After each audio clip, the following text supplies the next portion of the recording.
From all indications, the name Raila Odinga will likely be on the ballot in 2022.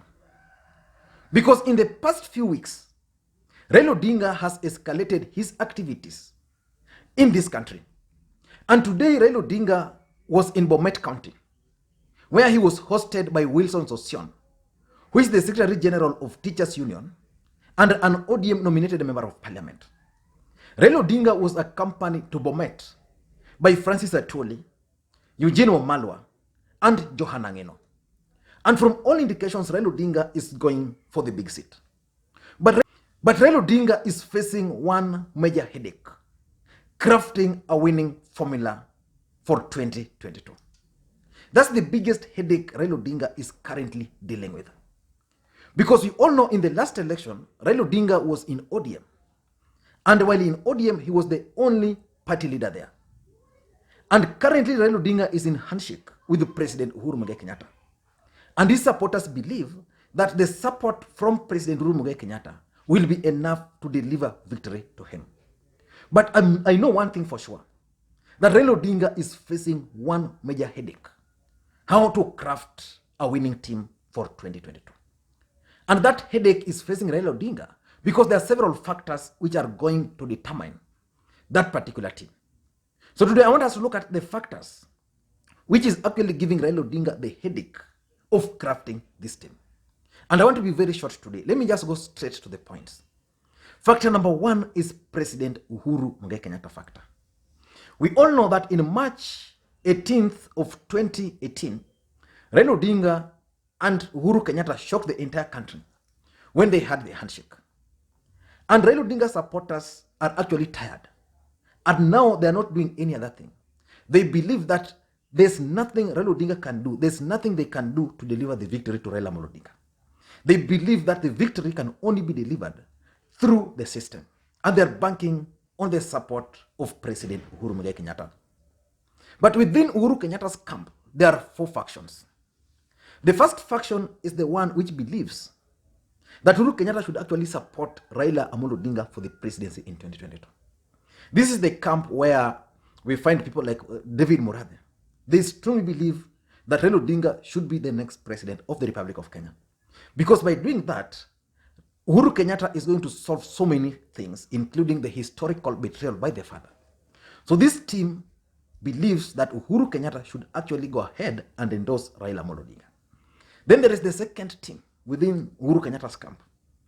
This team believes that the next president should actually come from amongst themselves, amongst the current cabinet. And this camp is working on a strategy of bringing someone like Fred Matiang'i on board and pairing him up with, say, Mutahi Kagwe. Because those two can actually make a serious pair. If Fred Matiang'i can deliver the Kisii votes, and then the Central Kenya can deliver for Mutahi Kagwe the Central Kenya votes or the larger Mount Kenya votes, then they are seeing an opportunity there. So this team believes that the next president should actually come from within them. And then there is the third team, the third faction within Uhuru Kenyatta's camp. This faction believes that both Uhuru Kenyatta and Raila Odinga should retire. And then after retiring, these two gentlemen can then determine who becomes the next president in 2022. So they're proposing that once Uhuru agrees to retire, Raila agrees to retire, then they can propose someone else, an independent person. And this team is actually pushing for Mohisa Kitui to be the compromised presidential candidate, because they believe that without that, still Kenya is going to face problems. So they want to bring someone who is not really tainted, so they're proposing Mohisa Kitui. And then there is the fourth camp within Uhuru Kenyatta's camp. This camp still believes that Uhuru Kenyatta should actually support the deputy president William Ruto to succeed him in 2022. And we all know that Uhuru Kenyatta and the deputy president, from all indications, they have serious misunderstanding. It might take time for them to be reconciled. But there's a team within Uhuru Kenyatta's camp which strongly believe that the best person for Uhuru Kenyatta to support is the deputy president William Ruto. Because without doing that, they believe Uhuru Kenyatta will be considered a betrayer, which is not good for his politics and even future politics of the country. So that camp is still within Uhuru Kenyatta's circles. So Raila Odinga has to deal with all those 4 camps within Uhuru Kenyatta's camp. Because one thing Raila needs is an endorsement or even an assurance from President Uhuru Kenyatta. Uhuru Kenyatta has stated severally that for him, he intends to retire. And of course, people have been dangling for him the prime minister. And from all indications, I don't even think Uhuru will go for that. Uhuru would opt to retire. But the question is, if he decides to retire, will he support Raila Odinga? And for Raila Odinga to craft a winning team, he must first of all confirm whether Uhuru is going to support him or Uhuru is not going to support him. If Uhuru is going to support him, then that team will have to come, some of them will have to be determined by President Uhuru Kenyatta. And if Uhuru Kenyatta is not going to support Raila Odinga in 2022, then again the team which Raila is going to craft must put that into consideration. Uhuru supporting Raila Odinga would mean several things. It would mean that Uhuru Kenyatta will still have influence on who becomes, for example, the running mate. It's also going to determine like the Building Bridges initiative outcome. How is it going to take care of the country? So many things are going to play. And because of that, Raila Odinga still cannot craft a team. Unlike the deputy president. The deputy president has decided that for him, he's going for the top seat. And he's now accepted the fact that Uhuru is not going to support him. And he's also accepted the fact that his main challenger is Raila Odinga. So William Ruto is currently just dealing with his own bid. So it's easy for him. And the second factor is the regional balance. How is Raila Odinga going to deal with the regional balance? That's a big factor. Will Raila Odinga appease the central Kenya by giving them the running mate? Say Peter Kenneth. Or even say Moses Kuria. But how will the rest of the country take that? Is it possible that if Raila Odinga will agree to support someone, to take someone from central Kenya as his running mate, the rest of the country are going to rebel? What if Raila Odinga will decide to go for someone else? Let's say Hassan Joho or even Oparanya. How will the rest of the country take that?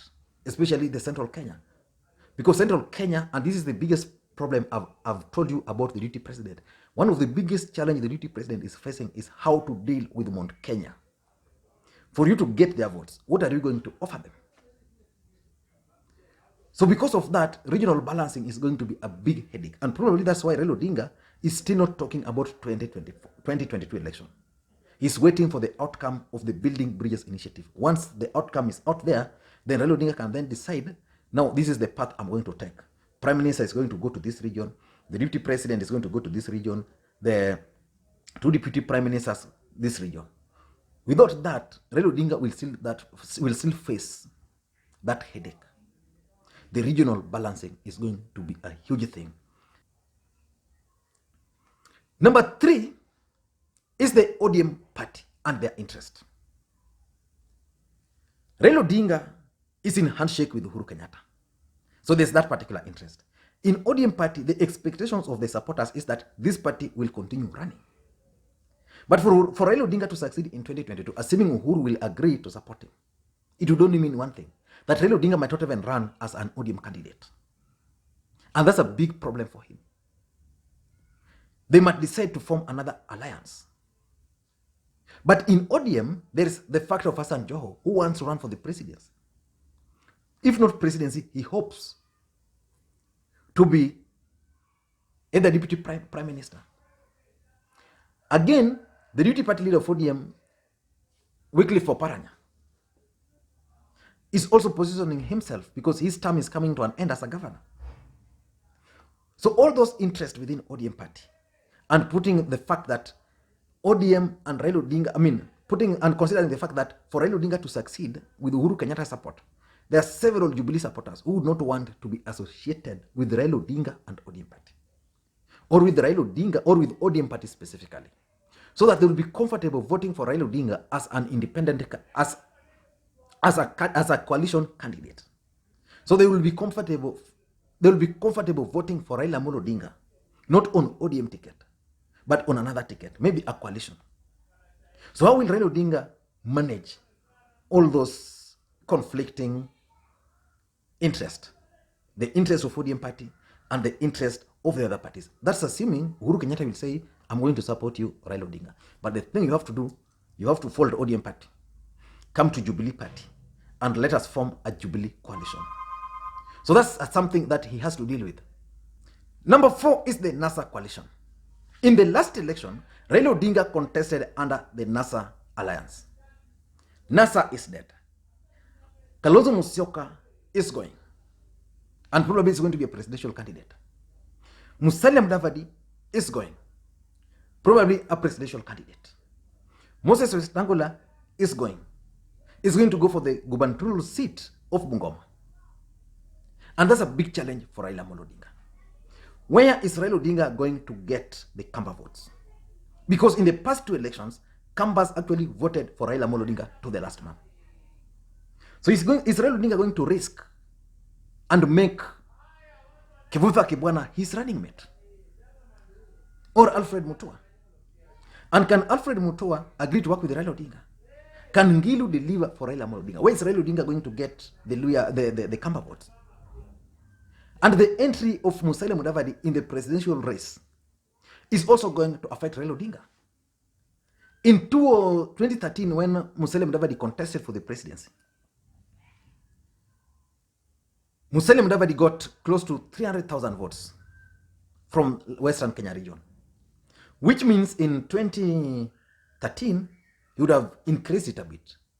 In 2022, he's going to increase it a bit. So it's likely to take, like, even if it's 1 million votes or less than 1 million from that region, that's huge. Most of those supporters would have supported Raila Odinga. And the other fact is, there are many people who would vote for Raila Odinga and would not vote for the deputy president. So it means if Musalia Mudavadi will be running, some of these people will then opt not to vote for Musalia Mudavadi and not Raila Odinga. Raila needs 50 plus 1%, and also the 25% of votes cast in counties, in 24 counties. So Raila Odinga is still facing that, the NASA challenge. And lastly, the past memorandum of understanding. Nobody is going to take the past memorandum of understanding in this country seriously. And again, the way President Uhuru Kenyatta has dealt with his deputy, very few people are going to take the position of the deputy president as a serious position in this country. In 2013, it was a very serious thing. But Uhuru Kenyatta has proved that a deputy president is just a mere clerk. He can be rendered useless. He can be made someone who can not do anything meaningful. And because in the past, there are memorandum of understanding which people have refused to keep. So it will be difficult to craft an alliance based on a memorandum of understanding. I don't know how most political parties are going to deal with this matter, but the fact of the matter is, very many Kenyans believe that the memorandum of understanding in this country don't matter. In 2017, Raila Odinga had a memorandum of understanding with Wiper. Today, that memorandum of understanding is being dismissed. Kalonzo Musyoka stated very clearly that for him, he believes that they had an agreement with Raila Odinga, that Raila Odinga was going to support him. That's not going to work. William Ruto also believes that he had a memorandum of understanding and an agreement, which was publicly pronounced by President Uhuru Kenyatta himself, to support him. But Uhuru Kenyatta is not going to support him. So basically, in short, the memorandum of understanding and promises and the dangling of the deputy president is not going to sway most Kenyans. So it will be difficult for persons like Raila Odinga to craft a team. I don't know what to think, but in my view, it's still one of the biggest headache which most of the presidential candidates are actually facing. How are they going to craft a winning formula? Let me hear your opinion on this matter. Thank you guys, and please may you have a good day.